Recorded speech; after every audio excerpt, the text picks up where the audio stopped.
Hello my friends, my name's LaZeR and in today's video it's going to be something a little bit different. Now a while ago I bought this, but basically I bought it second hand and it was just a very bad runner. The actual rods were all bent and bashed and battered and the screws didn't fit in properly, and every time I try and run it, it just wouldn't run. The rods would get like meshed into each other and then the whole rods would just bend, and basically, this was probably one of the worst Locos I've ever bought. But that's okay, because I bought a brand new one instead. So now I have two of these models, and it is a bit silly having two, so I had a brilliant idea. I'm going to keep the new one as it is, since it's a brand new model, and for the one that doesn't actually run and doesn't work, what I was thinking is probably taking some of the rods off, painting it so it's all weathered and rusty, and probably write scrap or keep out or sold on the side of the tender. So basically I'm going to take the motor out as well, so this won't be a running model, this will basically just be a roller. So it'll have no motor, no rods, weather it as much as I can, make it pretty rusty, and make it look really cool. Now the reason why I'm doing this on camera, because I actually have no idea if this is going to work, so I need all of my painting skills and modelling skills are required for this video. Now I know this is not a train splitter video, but don't skip this video because some of you might actually enjoy this. And if you're new to the channel, make sure you click that subscribe button, turn the bell notification on as well so you stay notified to the channel. It's just a click of a button. And also I want to say a big thank you to all of you guys for getting this channel up to 77,000 subscribers. But I think we're like, what, 77,100 subs now. But the point is, thank you everyone for subscribing. It really means a lot to me. Keep subscribing, keep sharing the channel out with your friends and family. And I've spoken too long. I need to get on with this video, Oliver. Let's do that. So, new model, keep that out of the way.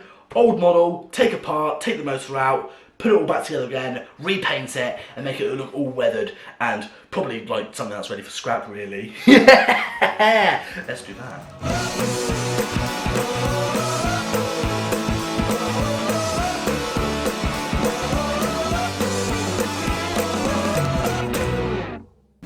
So what do I need for this video? Well, I've got the engine, I've got some tools, I've got some oil as well in case I need to do some oiling, although that might not be necessary because I'm taking the motor out, so I don't think the oil will be necessary. But what do I do need for the painting? Now this is something that is required for this project. Let's open up the cupboard door, and what have we got inside? Ooh. What I have is this. Now, for those of you who don't know what this is basically a compressor and basically an air pump. And what it does is this machine will basically pump air into a paint gun and basically help me paint models, I suppose. That's basically all it does. There's not really much to explain. It's just a compressor and a pump, really. That's basically what it is. I just whacked it on my mouth. Ugh. I can't actually plug this in because I've actually got my light plugged into the wall, so I don't actually have anywhere to plug the compressor in. Wow, plug space. Now, I'm not sure you'll be able to see what I'm doing because the camera angle, I have to admit, it's not at its best, and you know, I'm still having a problem with the lighting. But basically, the rods are just completely knackered. In fact, I'll show you in close-up actually, so you guys can get a better look of what I'm working with. So, as you can see, the rods, well, this bit here is just way too loose, and every time the wheels go round, it just gets meshed up in the other rods, and you can actually see very closely that this bit here is actually very badly bent. So this model sadly will never run again, because what we're going to do is going to take the motor out and snip all the rods that we don't want on, because you know this thing is badly damaged. So yeah, this poor little guy won't run again, unfortunately. But we're not going to throw it away in the bin, because that's not what we do here, Oliver. No, it's not. We're going to put this into better use and turn it into a very well-designed, well-detailed, sorry, very goodly detailed, weathered model. So I've already separated the tender and the model. Well, already separated them, that's what I should have said. But what we're going to do now is just going to take the body of the chassis, get rid of these broken rods, and take the motor out and then put it back together again. So let's do that.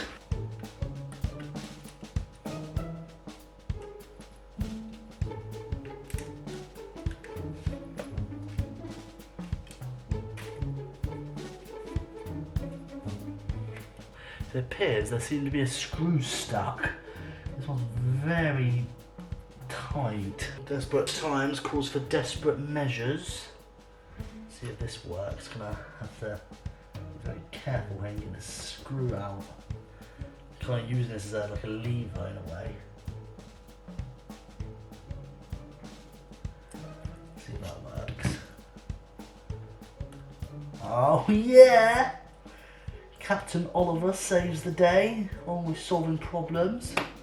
I'm actually really impressed that worked actually. I wouldn't recommend doing that, but snippers, they're very good. Snip you, and snip you. There we go, so that should come out, well, should slip out. There we go. Now hopefully, now we could take the motor out and turn this into a roller. So let's see if we try and slip you out very carefully. There you go. One motor. See if we can try and get that in close up for you guys. Hopefully, oh god, that's definitely not focusing. Focus. There we go. One motor. That's released. That's good. That's good. The only disappointing thing is I had to snip the wires off, but I'm going to learn to live with that, won't I, Mr. Oliver? Let's move the motor to one side because I want to keep that as spare parts. As I said, the rods are very badly bent, so I can't actually move this all the way, or the rods will get stuck with each other and it'll just, the whole thing will just get meshed up. So I can only move it from up to there because I don't know if you can actually hear that.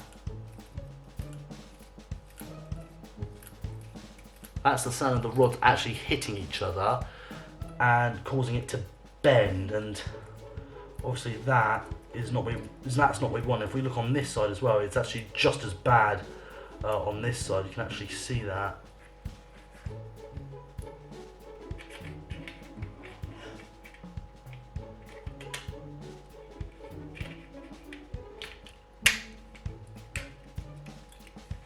Hey! I should have pointed out in the beginning of this video that do not attempt a copy of anything that I'm about to do, because normally I'm good at breaking stuff. Right, so an hour has passed and finally I'm actually getting somewhere. I've finally taken the rods off and putting the body back on. Now, I don't know what you guys think, but I actually think this looks pretty cool. I'm not sure what I'm going to do with the front. I'm probably going to leave it as it is, like, you know, keep the smoke deflectors on there. Show you guys the other side quickly so you guys can see. So each individual wheel is now free, so you can just spin them around individually, so that's really cool. What I've done also is I've glued these bits as they are so they don't move anymore. Although this one has come out ever so slightly. The glue hasn't actually set yet, which I should really leave it to set. Oh no, things popped out. Let's try and pop it back in again. There we go. So what we're going to do is just leave that as it is and let the glue dry, because I haven't actually let the glue set yet. Quickly show the other side, same thing, glue that all down, better wait, leave it to dry.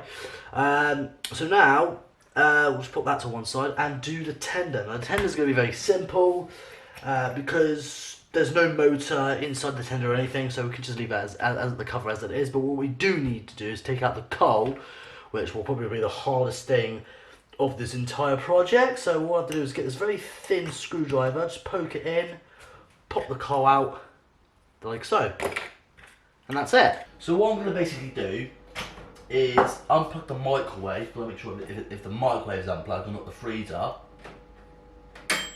Yeah, the microwave is unplugged. Can you imagine if I unplugged the freezer, all my frozen food would have gone bad and melted, and that would have been a budget blown, wouldn't it?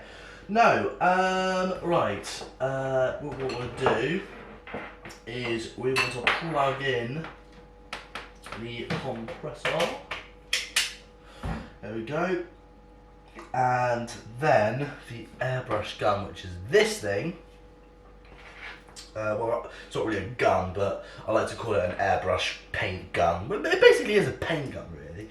So we just want to screw that in. You won't be able to see this because I'm quite far away and it is quite small. Then turn. Oh, there's a bit of a knot there actually. Let me undo it. So we're going to twist that in there.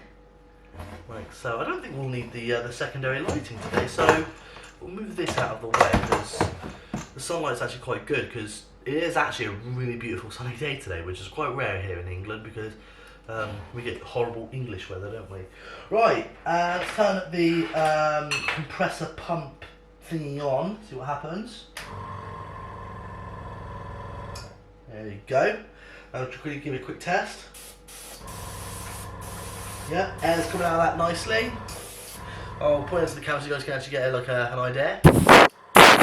Now, for those of you who don't know, well, actually, none of you would know because I've never actually said this before, but I'm going to say it now on camera. Before I became a YouTuber, I used to be an artist. I used to draw, I used to paint, I used to make things. I used to be a model maker as well before I became a YouTuber. I made models of ships like Titanic or the RMS Queen Mary or Queen Mary 2 or any like cruise ship or ocean liner models. And no, I was very good at drawing. I was so good at drawing and painting. I loved it. And just arts and crafts stuff. I was very creative. I actually really don't know what I'm doing right now. I'm too tired to think, but the show must go on.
these things. Sort of.